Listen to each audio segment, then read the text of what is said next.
Nós vamos começar a contar essa história assim, das coisas que eu fiz, né, das coisas que eu vivi.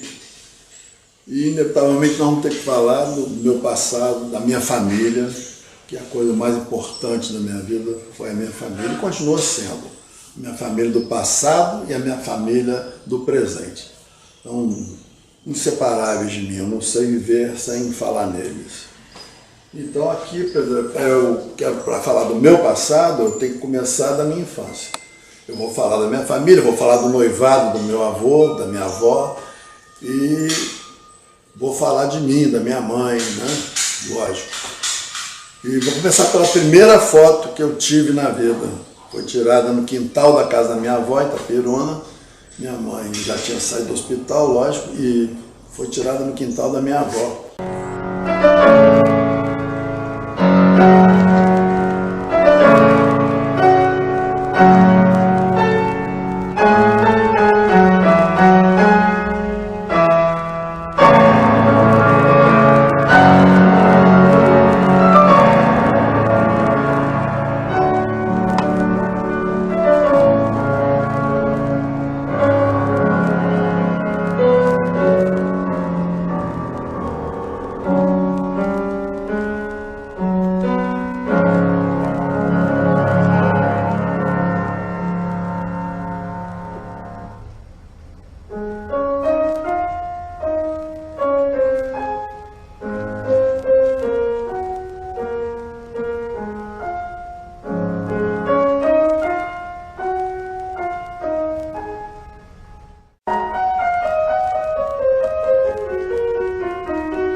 Sempre assim, meu avô é da minha mãe, porque eu não conheci ninguém da família do meu pai. Meu pai nunca ensinou a gente a chamar nenhum irmão de tio. A palavra é Zé, é Zezinho, é Creuza, mas tudo assim, porque ele não ensinava, não ensinou. Nunca falei tia Creuza, tio Zezinho, nunca falei. O papai também, ele era mais chegado. Um dia ele falou para mim, eu sou Travasso, eu sou Noé Travasso. Falar sobre a minha família, falar sobre a minha vida, porque mesmo a parte que eu não vivi, que eu não tinha nascido ainda, mas o que eu sei muito, porque eu amava tanto que os caras funchavam, queria saber tudo deles. Meu avô nasceu em Belém, né, minha família toda de Belém, né, que ele foi estudar em Coimbra também depois de Belém, e veio fazer faculdade no Rio, na Universidade do Brasil, que hoje, se não me engano, é o FRJ.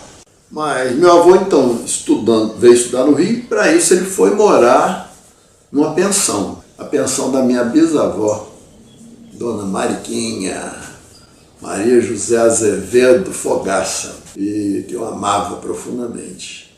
E nessa pensão conheceu minha avó, e quando ela fez 15 anos, ela ganhou de presente um piano, que está comigo até hoje, e ganhou de presente um noivado com meu avô. Foi uma festa na rua Riachuelo, no Rio de Janeiro, que na verdade essa rua na época era uma coisa maravilhosa, perto do centro da cidade, perto da Cinelândia. Eu desconfio que meu avô, para ganhar vida, tocava piano. Como é que ele ia pagar pensão, pagar colégio? Ele não só pagou a dele, depois foi trazendo mais 2 irmãos para fazerem medicina no Rio de Janeiro. E ele que patrocinava isso tudo no princípio. Então, como é que ele conseguia? E ele tocava piano, tocava muito bem. Eu sei pelas músicas que ele tocava, que devia tocar em cinemas, né? Não existia boate naquela época, mas algum clube de dança, alguma coisa. E se casou em 1918, se casou em Campos, porque minha tia, irmã mais velha da minha avó, já morava em Campos. Então, pela conveniência, pela facilidade, e ele já estava prevendo que vinha para Itapiruna, aconselhado pelo pessoal da linha de ferro, da estrada de ferro. Itapiruna não tinha médico, aliás, o norte, o noroeste todo não tinha médico. Então era uma possibilidade para ele. Ele veio em plena gripe espanhola. Imagina a tragédia, né? A Avenida Cardoso Moreira, ele era cheio de barracas de guerra, aquelas barracas de lona para abrigar os doentes, entendeu? Eles não sabiam o que fazer, não tinha penicilina, não tinha nada. Ele chegou nessa época. E acabou casando em Campos e veio para Itaperuna assim, foi morar na praça Nilo Peçanha, uma casa que existia ali, no centro da praça, que depois passou a ser casa dos americanos, e construiu do lado a casa dele. Na época, 1920 e pouco, construiu a casa dele ali. Ali criou todos os filhos, com exceção da minha tia mais velha, que nasceu em Campos. Eu acho até conveniência também, que ele foi para lá com minha avó. E é sempre assim, o pai, nascendo a filha, ele fica meio tenso, né? Primeira filha, como que ele vai lidar com isso, né? Sendo um médico, ele que vai atender. Complicado. Não sei se foi por isso, mas também educado em Itaperuna. A vida seguiu assim, morando ali. Minha mãe nasceu nessa casa.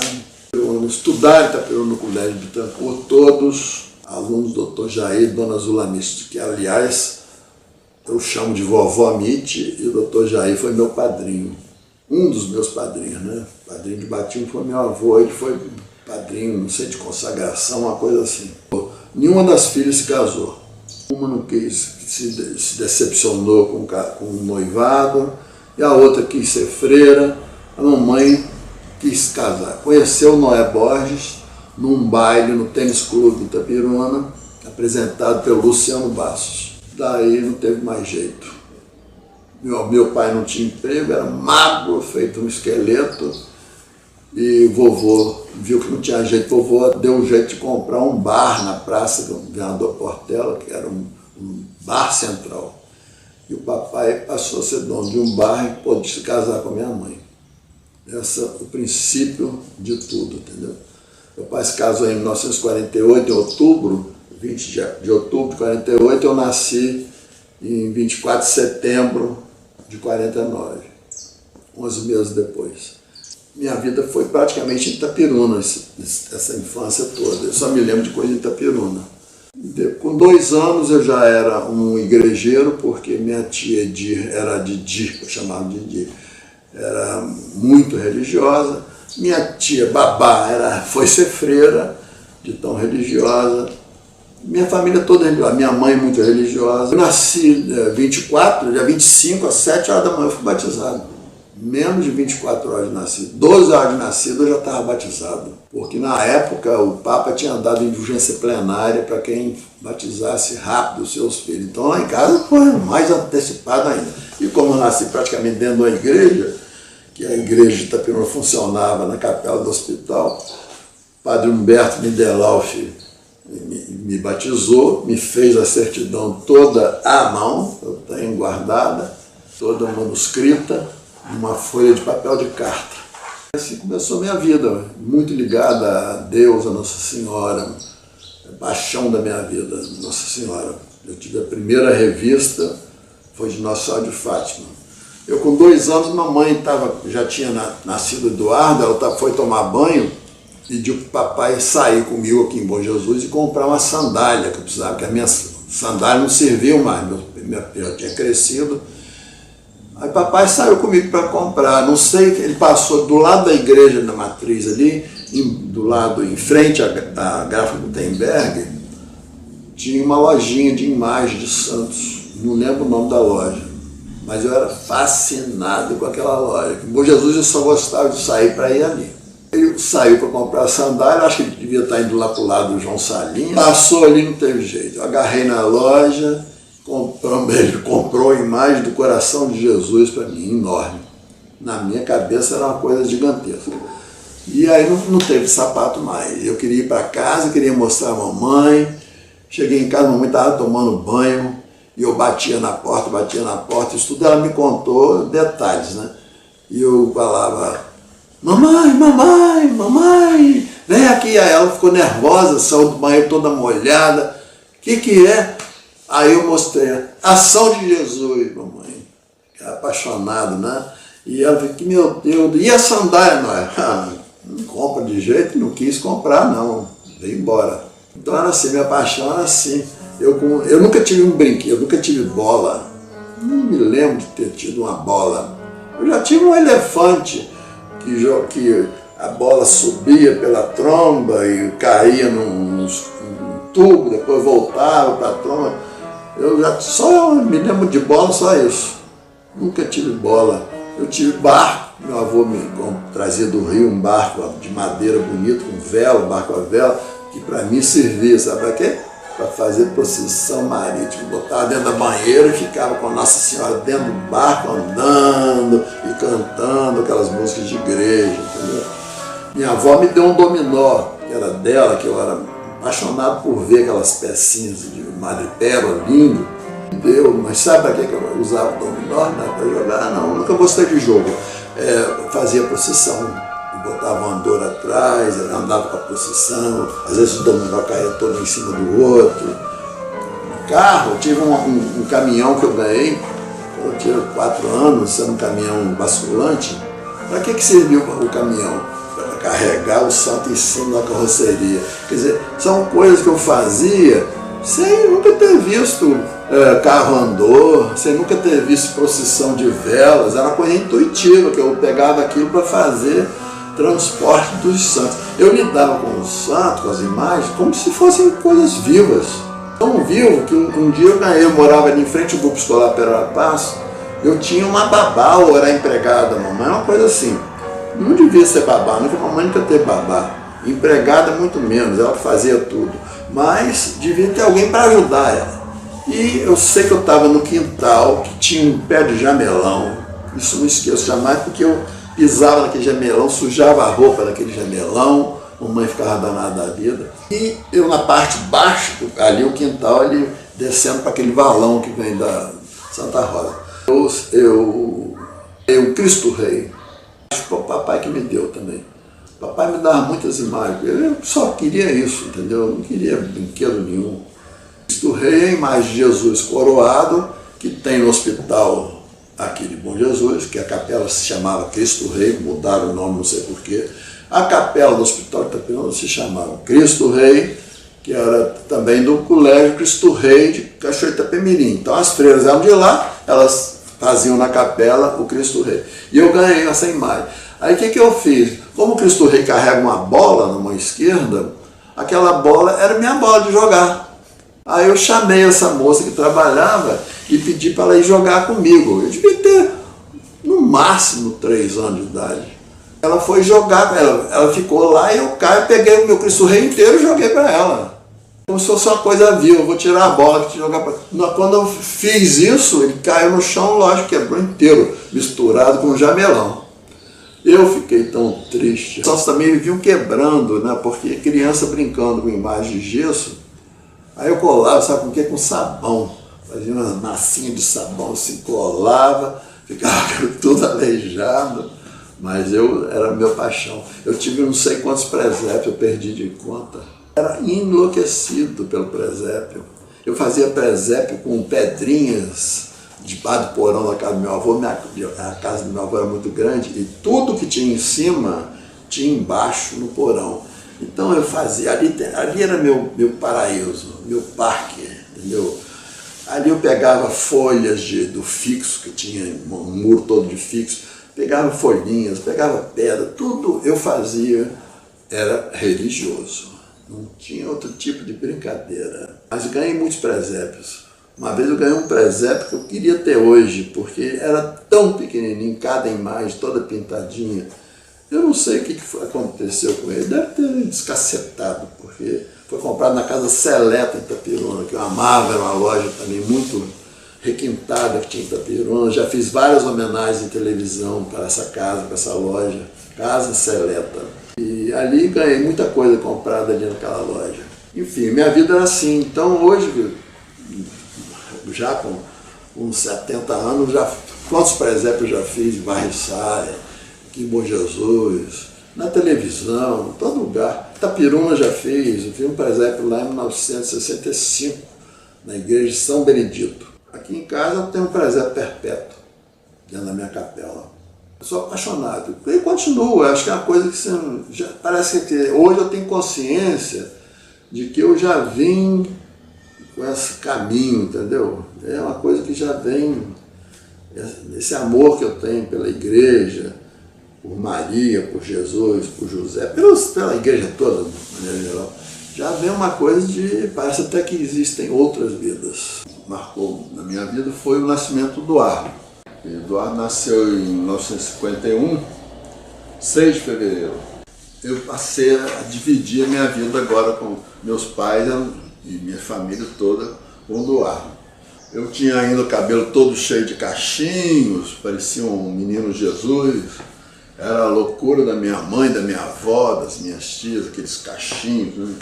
Eu não gostava muito não, eu tenho a impressão que não gostava não. Eu tinha a boca muito vermelha, o pessoal disse, nossa, parece que passa batom, tinha horror disso. Aqui papai andava de bicicleta no meio de transporte da nossa família, né? Antes a bicicleta era só minha, na parte da frente. Depois ele teve que fazer uma outra cadeirinha para mim, que eu tinha crescido, e na pequena andava o Eduardo.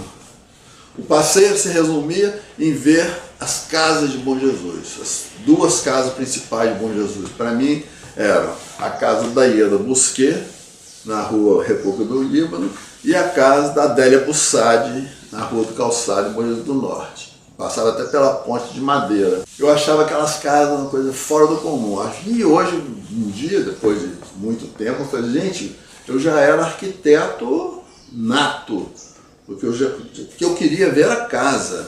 Quando eu fiz 4 anos, o meu bolo de aniversário, eu acho que foi o único aniversário que eu tive na vida, nesses 70 anos de idade, foi o único aniversário que eu tive, foi um bolo feito exclusivamente para o meu aniversário, foi uma casa. Eu queria que a mamãe fizesse uma casinha. Então a mamãe teve uma trabalheira, foi uma loucura. A gente morava em frente ao grupo, ela fazendo a casinha com todos os detalhes, e eu lembrava detalhes, eu queria... A chaminé, não pode deixar de ter a chaminé, as janelinhas, as jardineiras na janela, tudo tinha no bolo. Foi um trabalho assim, artístico, foi tão artístico que esse bolo foi para Itapirão, não sei como, deve ter ido no colo, né? Nessa estrada horrível que era, de terra, cheia de curvas, mas enfim. Chegando no Itapirão, no meu aniversário tinha 4 bolos enormes, porque além do bolo que a vovó mandou fazer, os amigos da família também mandaram bolo de aniversário do Raul, primeiro aniversário do Raul, né, de 4 anos. Ganhei muitos presentes, ganhei até aquele caminhão que eu te falei, que eu fazia carro andor, né? Então o aniversário, aquela consumação de bolo, eu acho que nem todos os bolos foram consumidos, inclusive o bolo que a minha mãe fez, ninguém teve coragem de partir. Mas o Eduardo, que sempre provocais, mamãe acabou de fazer o bolo à noite, eu fui dormir, ela também, felicíssimos, o bolo estava lindo, né? Quando acordamos de manhã, rapaz, você acredita que o Eduardo levantou de noite, foi lá no telhado e enfiou o dedo indicador no bolo, fez um buraco no telhado. A mamãe ficou desnorteada, porque ela tinha que preparar tudo de novo para restaurar aquele buraco, entendeu?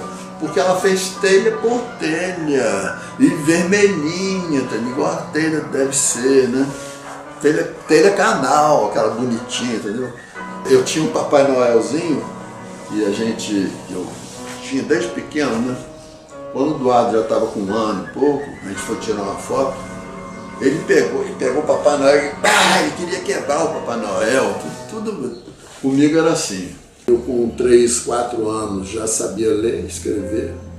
Quando eu entrei no Grupo Ferreira Passos, com 6 anos, minha primeira professora foi a Dona Estela Mascarenhas. Eu fiquei 1 semana com ela. Ela falou, você não pode ficar na minha turma. Você não pode ficar na minha turma. Você é muito adiantado.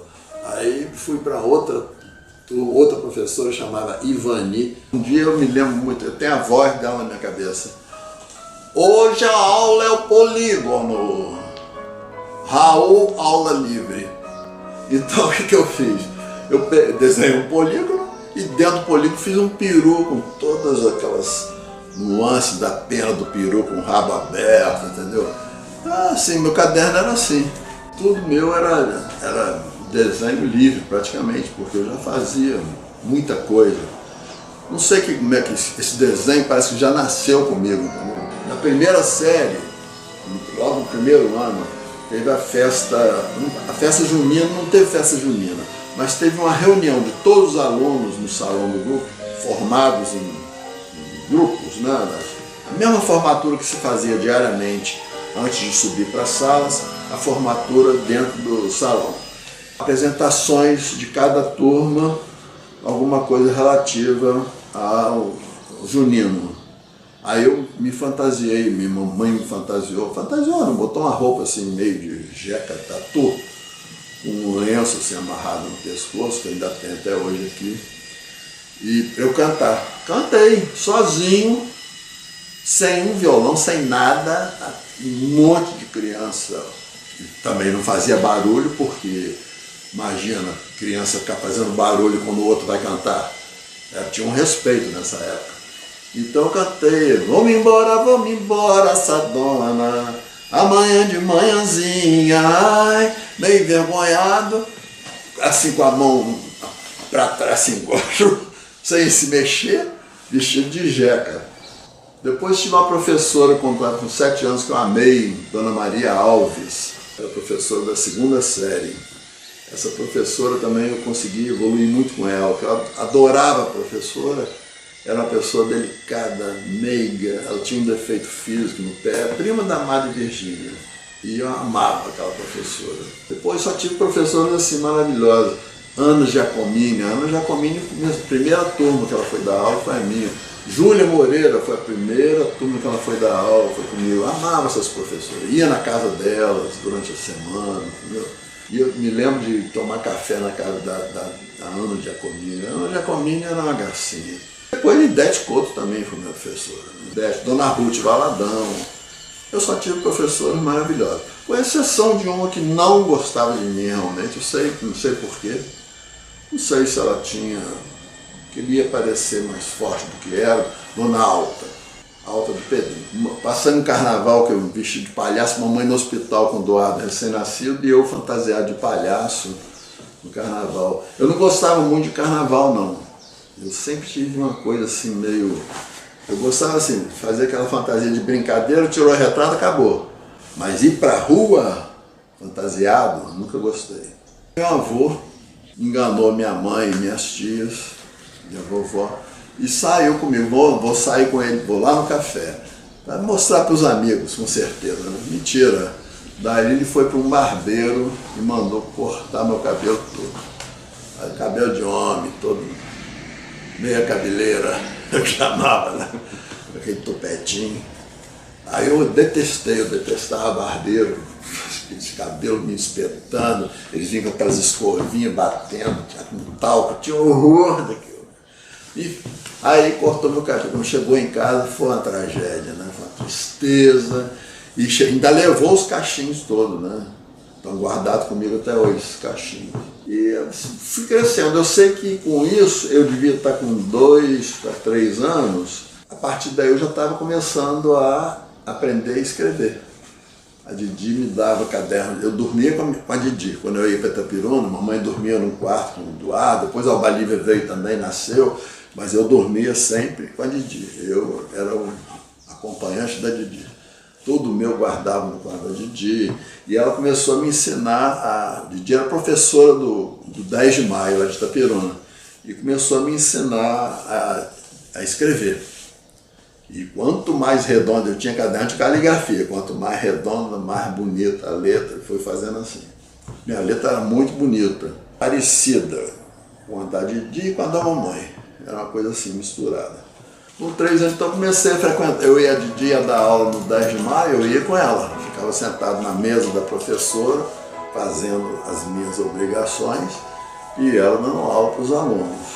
Aquilo acho que foi até me ajudando a aprender outras coisas, né? Porque a professora está dando aula para os alunos, você está ali, mesmo que esteja fazendo uma caligrafia, seu ouvido está ouvindo, né? Eu acho que por isso que eu evoluí muito. Eu acho que com 4 anos eu sabia escrever.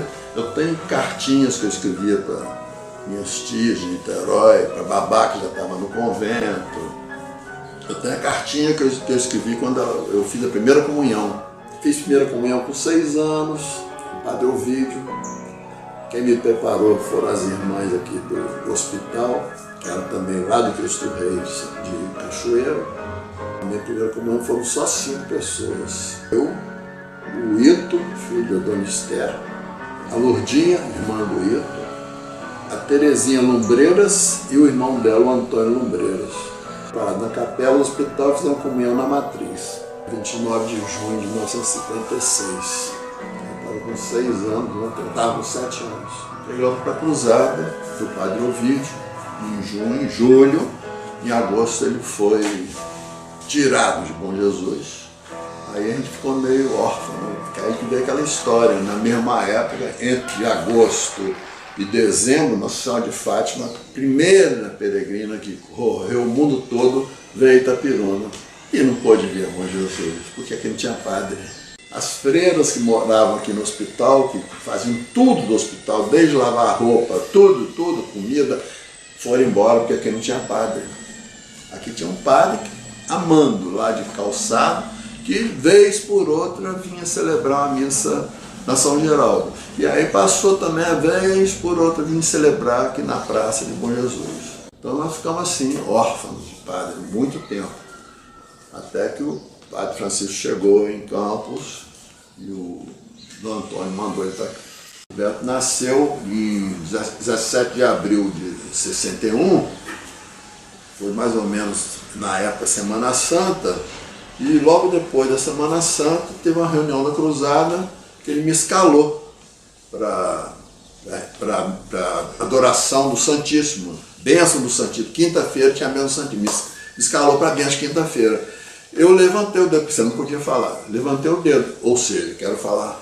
Ele deixou o dedo em pé o tempo todo, não quis saber. E quando acabou a reunião, eu queria falar assim, não quero saber. Me escalou para essa bênção. Não quer saber? Eu tenho que dizer, eu tenho que fazer jantar. Para mim, para meu irmão e para minha irmã. 3 entregues a mim. E a Maricota, 4. E o papai estava na rua, mas não sei se o papai vinha comer em casa ou não. Então era isso. O jantar, a benção era 7 horas da noite. Eu tinha que... Como é que eu vou fazer na hora do jantar isso? Não fui a benção. Fui, quando chegou no domingo, quando fui chegando, atravessando a praça, subi a escada para entrar na porta, lá, ele ficava em pé na porta. Dá a fita. Pô, me dá a fita. A fita é minha, paguei por ela. Me dá a fita. Quem veio dar a fita? Aí eu sempre quando eu falo com a verdade que tem que falar, agora se a pessoa me atiçar, a ignorância vem à tona. Aí eu nem sei o que eu falei para ele, mas eu não saí da igreja. Eu continuava indo à missa, esperava ele entrar para se paramentar, aí eu subia para o coro. Era ali que eu assistia a missa. Se o coro não fosse cantar, eu ficava na porta lateral ali, como muitos ficavam ali por causa do calor também, a gente ficava ali, a missa acabar e ir embora. A partir daí comecei, vou para o cinema, mais cinema ainda passei aí, porque eu já tinha um dinheirinho para o cinema, papai me dava também de vez em quando, e fui levando assim. Mas eu estava fascinado com o teatro porque o Délio Porto é um grande artista que apareceu aqui em Bom Jesus, morava no Big Hotel e começou a dar todo o apoio ao Antônio Honório. O Antônio Honório era o melhor colégio de Bom Jesus, né? O top. Gente da maior gabarito, do curso ginasial, do curso científico. E o Délio Porto foi que, nem sei se já tinha científico nessa época, mas acho que não tinha nada, só ginásio. O Délio Porto fazia essas coisas e eu ia assistir.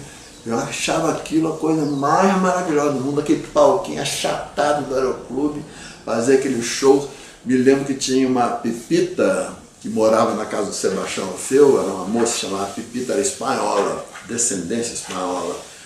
E a Pepita, uma vez ela apareceu deitada numa lua, com aquele vestido bonito, e cantando uma música tipo malaguenha, entendeu? Eu achei aquilo um negócio de doido. A gente não tinha televisão, né? A televisão começou a surgir aqui em 57, muito fraquinha, cheia de chuviscos, cheia de horizontais. Eu ficava fascinado. Chegou até na Branca de Neve. Do meu lado artístico, de desenho, além do colégio, eu com 7 anos, a Creuza, irmã do papai, né, minha tia, né, Eu morava na roça e estudava pintura com a dona Olívia, do Seu Cordeiro. E ela veio para Bom Jesus e montou um ateliê. E encheu o ateliê de alunas. Eu fiquei sabendo disso e já tinha visto ela pintar, com aquelas tintas de bisnaguinha, pintando quadros, coisas assim. Aliás, a minha casa está cheia de quadros dela. Eu fiquei meio fascinado, falei, mamãe, eu quero aprender a pintar com isso. A mãe falou, temos que comprar pincéis e tinta, porque sem isso não dá para fazer. Aí ficou nessa, até que um dia ela resolveu. Mamãe ganhava um dinheirinho que ela costurava para fora, ela fazia enxovais de neném. A mamãe adorava fazer roupinha de neném, era a vida dela, desde pequena. Então, fomos na Gráfica Gutenberg. A Gráfica Gutenberg vendia de tudo, né? Só não vendia cenoura e alface, o resto tinha lá. Aí fomos na Gráfica Gutenberg e escolhi lá as bisnagas todas de tinta, alguns pincéizinhos, e lógico eu não comprei todas as tintas, comprei algumas, né? E fomos para casa. Chegou em casa, isso foi de tarde, chegou em casa, já estava louco para começar a pintar, mas eu não tinha tela, não comprei tela. Aí mamãe pegou um pedaço de linho cinza ainda por cima e me deu para pintar ali. Linho cinza, você passa a tinta, a cor do cinza vem junto, né? Ela sobressai na cor que você puser em cima. Eu não conseguia, ainda por cima o linho estava meio dobrado, assim, guardado, dobrado, aí ficou aquela marca. Até hoje o quadro tem a dobra. E segui o meu desenho, eu fiquei só nisso. A partir daí eu comecei a pensar em ganhar dinheiro para eu poder comprar o que eu quisesse. Porque meu pai tinha a vida dele de trabalho, né? E trabalhava muito, Itapiruna, Miracema, vai para aqui, vai para ali. Às vezes queria o cinema, não tinha dinheiro. A mãe falava, tem que esperar seu pai chegar. Aí o filme já tinha saído de cartaz. Porque era um filme por dia, no cinema, então eu não tinha dinheiro. Aí, comprar bala não, porque eu nunca gostei de bala. Nunca comi pipoca, tenho horror de pipoca. A única coisa que eu comia de criança assim, eram uns pacotinhos de amendoim docinho, que aquele senhor, pai daquele monte de filho, Baixão Lourenço, foi meu colega, filho dele, ele fazia na praça ali. Então eu queria ter dinheiro. A primeira coisa que eu consegui fazer para ter dinheiro era ouvir que o papai tinha uma cadeira de engraxate no bar. Isso também, eu devia ter menos de 7 anos, menos, porque ele vendeu o bar, eu tinha 7 anos. E eu vi que tinha uns dias lá que a cadeira estava, o engraxate não ia. Aí eu falei assim, mas eu quero engraxar, papai, eu quero engraxar. Então ele me botou para engraxar sapato lá. Engraxei, lógico que eu não era um engraxate, né, pequenininho daquele jeito, mas eu engraxei muito sapato. E juntei um dinheirinho, já dava para comprar baleba. Nunca joguei baleba, mas adorava ter baleba, achava lindo aquelas bolinhas de vidro brilhando. Tá? Me remetia a quê? Natal, né? Árvore de Natal, aquelas bolinhas, tudo aquilo. Era fascinado com o Natal. A partir daí, sempre pensando nisso. Quando eu estava já no ginásio, os planos de aula que as alunas do curso normal tinham que fazer, para quem que elas davam para fazer? Quem elas iam pintar como eu pintava, entendeu? Desenhar como eu desenhava, mas ganhei muito dinheiro com plano de aula de professoras. Quando o Socorrinho foi fazer 1 ano, Dona Nilza queria fazer uma festa assim, que não tinha em Bom Jesus. Ela queria botar um monte de bichinhos da Disney em cima da mesa decorando. Ela queria botar bichos da Disney, o Pluto, o Mickey, o Pato Donald, tudo na parede, e não tinha onde você comprar assim. Enfim, ganhei um dinheirão bom. Foi o aniversário do Socorrinho, que foram cada bichinho daquele, tudo pintado com tinta guache. Hoje eu fico imaginando assim, as crianças tomando guaraná, refrigerante, com a mão molhada, ia pegar naquele Mickey, a água com a tinta guache, borra tudo.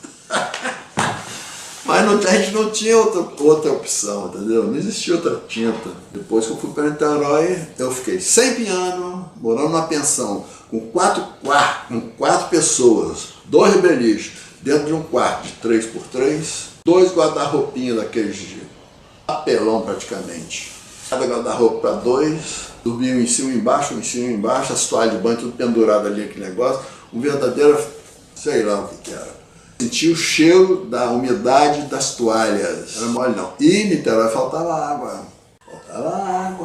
Banheiro, você tinha que se prender para ir no banheiro quando tivesse água, quando estivesse vindo um caminhão-pipa. Porque moravam 10 nessa pensão. O mínimo de água que tinha era para fazer comida. Lavar a roupa, que é isso. No princípio eu mandava a roupa para Bom Jesus. Botava dentro de uma mala, fechava a mala e mandava para cá, para a mamãe, entendeu? Para lavar minha roupa. Era um sufoco que eu vou te contar, hein? E eu ia a pé. Eu morava no Otávio Carneiro, 77. E ia a pé para o Instituto Abel. A minha chegada no Abel foi meio desastrosa. Primeiro dia de aulas, Augusto Pereira das Neves já me conhecia daqui, de bailes e tudo. Me viu na sala, assim, eu vou precisar fazer uma prova aqui de avaliação, uma prova de matemática para avaliar. Como é que eu vou dar aula de física sem saber o nível de todos os alunos? Os que eram do Abel eu já conheço. Agora os novos era eu, né? Não sei ainda o nível. Agora, essa prova não é assim, fez a prova e acertou, tem nota não. Errou é negativo. Nunca tinha feito prova assim, ponto negativo. Tirei menos 60. Ou seja, comecei o ano devendo 60 em prova. Rapaz, que me deu uma agonia e uma antipatia. Mas em resumo, o fim do ano eu passei por média. Aliás, em junho, quando tinha prova semestral, eu já não fiz a prova de semestral, porque eu já tinha nota. Li os 60 pontos dele e ainda mandei para aquele ginásio todo aqui. E paralelo a isso, desde os 10 anos, piano. O piano era uma coisa que eu ouvia muito, meu avô tocava muito bem, minha avó tocava. Minha mãe estudou, mas não tocava. Mas tio Éder, que vinha sempre em Itapirona, dava shows em Itapirona com piano. Os grandes pianistas de Itapirona iam na casa do meu avô tocar. E eu assistia aquilo tudo, eu estou vendo piano, eu estou ouvindo piano. E aquilo foi ficando na minha cabeça. Um dia eu sentei no piano na casa da minha avó e fiquei. Tchan, tchan, tchan, tchan, tchan, tchan, tchan, tchan, tchan. Tchan, tchan, tchan. E aí comecei ué, você está tocando por Elise? Eu falei, não sei, por Elise? E aí comecei. Aí minha mãe também me incentivava. Eu fui estudar primeiro aqui em Bom Jesus com a Marisa Valinho, mas aprendi só a parte teórica, só a teoria musical, os formatos, as notas, as pautas, aquela coisa. Depois fui estudar com a Marina Ferola, no Alto Santa Rita, onde hoje é a churrascaria que tem lá na praça da rodoviária. Ali eu desenvolvi um pouco, e a Marina eu acho que parou de dar aula, alguma coisa assim. Eu fui estudar com a Lides Xavier. Aí, meu filho, aí eu deslanchei. Comecei a tocar muito, aí toquei com o Samuel Xavier, nessa época. O papai queria que eu tocasse com ele, fiz aquela roupa linda de Samuel Xavier.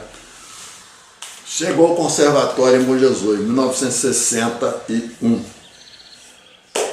Primeira coisa que o papai fez, conservatório. Aí pegou, não só a minha, o Eduardo, a Balívia, conservatório. E começamos a estudar no conservatório. No conservatório aí, meu filho, foi um tobogã. Eu peguei um professor maravilhoso de Itapirona, muito humilde, muito simples, mas me dava liberdade. Então eu tinha que tocar para a prova a vovovinha, batatá. Mas eu já ia, na audição já tocava uma música brava.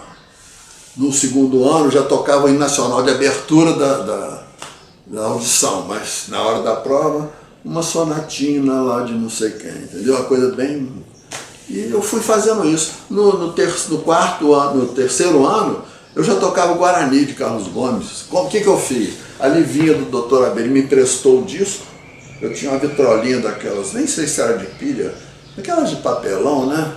Uma vitrolinha lá em casa. Eu botava o Guarani, eu ouvia aquele... Peraí, piano, partitura na frente. E fui fazendo. Eu mesmo fui estudando. Quando meu professor viu eu tocando o Guarani, ele falou assim, não é possível. Eu depois eu queria tocar na audição. Não, você vai tocar na audição sim, mas você não vai poder estudar isso comigo não. Porque ele não sabia. Aí e passou para a filha dele, que é a Ana Maria, que foi um grande pianista de Itapiruna, que foi minha professora, passou a ser minha professora de piano. Até que se casou, e aí teve que me passar para o Leonardo, que era um grande pianista de Itapiruna, que eu conhecia desde a minha infância. E o Guarani, para mim, virou uma coisa tão boba que eu estudei com a Regina do Modesto a 4 mãos. Uma vez a gente foi tocar em Itapiruna, eu e a Regina foi no casamento da Ana Maria, minha professora. Acabou o casamento, a Regina falou assim, vai ter uma audição lá no Tênis Clube da dona Adelaide, outra professora de piano. Eu falei assim, vamos, os pais, o Modesto, a Dona Marinha, vamos. Chegamos lá na audição, estamos lá assistindo, daqui a pouco vem alguém lá dentro e assim, Dona Adelaide está convidando vocês para tocar. Tocar o Guarani, ela quer que vocês toquem. Eu já tinha tocado aqui em Bom Jesus com ela, né? Ela falou, vamos Regina, vamos embora. Aí fomos. Chegamos, começaram a tocar muito bem, no meio do Guarani, deu um branco na cabeça da Regina.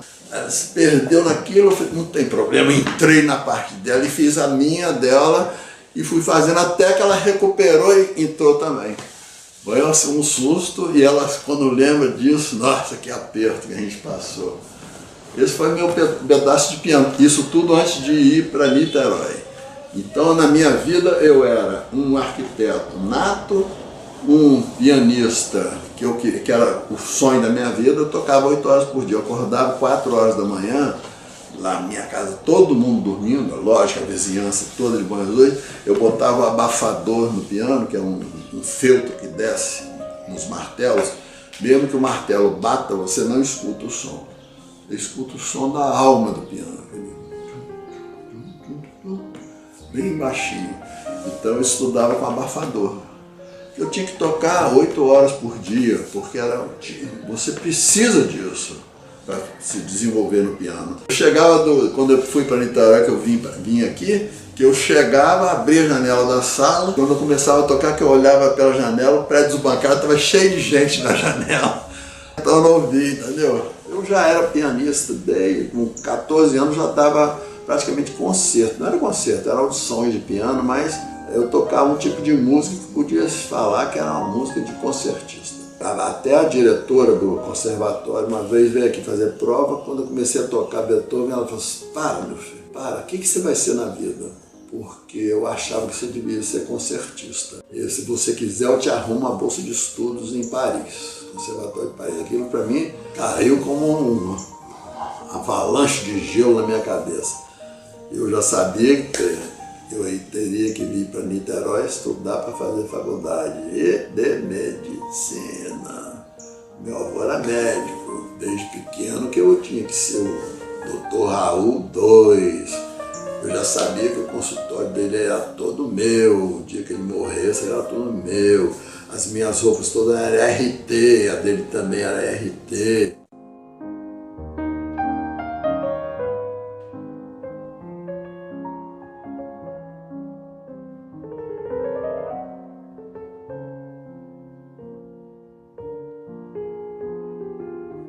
Aos 13 anos, Aeroclube. Papai foi eleito presidente, acho que 63.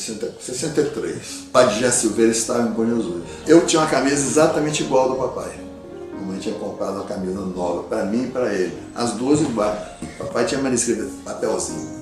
O bolso direito dele era um trolho assim, de papéis, de anotações, de coisas que ele avalizou, tudo ali. Peguei, fui botar minha camisa, que tinha que tocar piano na exposição no grupo escolar. Nessa época nós fazíamos, o Bom Jesus fazia uma exposição agropecuária no grupo escolar Pera Paz. Era um espetáculo. Eu vestia minha camisa já para ir para a audição lá no grupo. Eu ia tocar o hino nacional de abertura, aquelas coisas todas. Quando eu enfiei a mão no bolso aqui da camisa, achei aquele bilhetinho.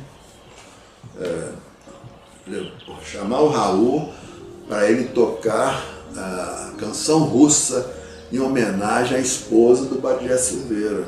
Fala, esposa do Badjé Silveira. Botei o papelzinho no bolso, falei, não estou entendendo nada. Eu tenho que tocar. Ué, o que é isso? Não entendi. Não atinei que era a camisa do papai. Era o mesmo tamanho, tudo igual. Cheguei lá no grupo, vi o roteiro onde eu ia tocar e tal. Abri, fiz a abertura, então depois outros lá tocaram. Aí chegou o Badijé. O povo era... Aí eu falei assim, olha, tocar a canção russa para a esposa do Badijé. Ah, prontamente, seu Amadinho. Agora iremos homenagear a esposa do governador, o Raul Travasso quer dedicar a ele. Eu toquei a canção russa lá em homenagem à esposa dele, entendeu? Nem sabia. Isso era para fazer no Aero. Aí queimou o filme do papai. Papai tinha feito um bolo de aniversário enorme para Bom Jesus com a igreja matriz. A Badijé estava lá e a homenagem à esposa dele e tal. Porque eu quebrei, troquei de camisa. Foi muito engraçado isso.